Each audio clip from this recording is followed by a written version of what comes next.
I know a lot of people hate remakes, and trust me, I'm with you, but I kinda gotta give this new Jumanji movie a junior price. Let me explain. We all love that old Jumanji movie, even though I don't know how many of us have actually rewatched it, because it's one of those childhood movies that you remember being flawless, but just like the outfits you wore growing up, you reflect back on them as you see them in pictures once you're an adult, and you go, what the? Fast forward to the present and everything's gotta be rebooted to be bigger, louder, and obviously star Dwayne "The Rock" Johnson. So right off the bat, we begin this one in 1996, where a father comes across the board game on the beach, which is exactly where we left it in the last one. He takes it home for his kid and the kid goes...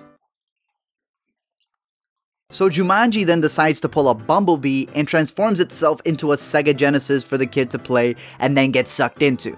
So this game is practically human trafficking. We fast forward to the present, and we see the naked brother who's been getting more roles, and, well, he's playing the same role he continues to get Kasdan. Homie's such a germaphobe that he's putting on Purell on his neck to fight off diseases. He dresses up like Georgie from It, and he's doing homework for people who he thinks are his friends, but really, they're just using him. Cyborg over here is that athlete friend who's using him, and eventually they both get caught cheating and they both get sent to detention, alongside with the person who old people think is the example of a millennial and the nerdy chick who didn't want to play with balls. Before they turn into the Breakfast Club, they end up finding the game system, they roll in one of those sex ed TVs and boot up that bad boy. All of a sudden, that THX sound that you hated growing up before in movies starts filling up the room and these dudes get sucked into the game.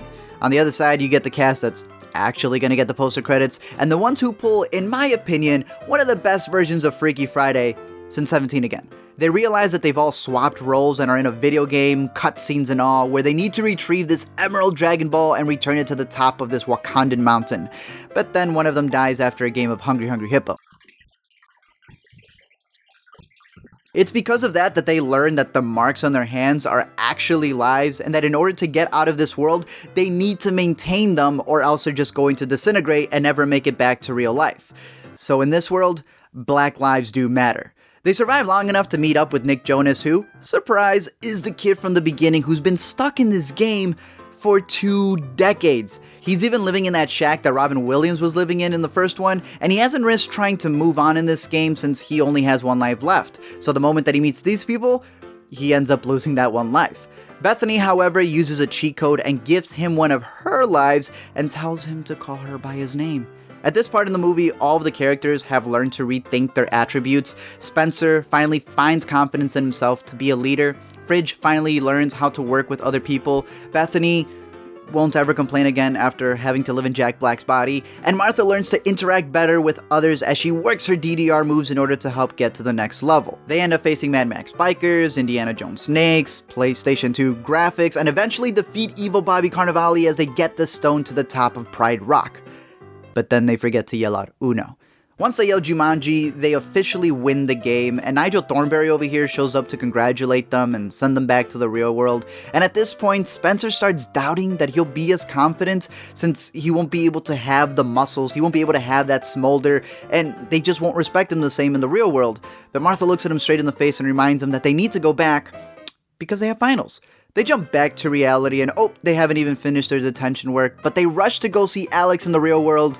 And, well, he looks nothing like what we thought Nick Jonas would look like older. He's older, he has a family, so they decide to move on.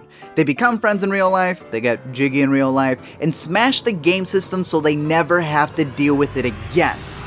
Except this movie made bank, so we're definitely going to see it again. Thank you guys for watching. Let me know what you thought about this movie. Did you like it better than the first one? Did you think that this is an actual good video game movie, even though it's not really based off of a video game? But I'm curious to know your thoughts on what other movies or TV shows that you want me to cover and explain and break down in the future. Oh, anything dealing with movies or TV, just let me know down below in the comments section. And remember to comment and subscribe, leave a like, and you will be entered to get your very own board game that comes to life.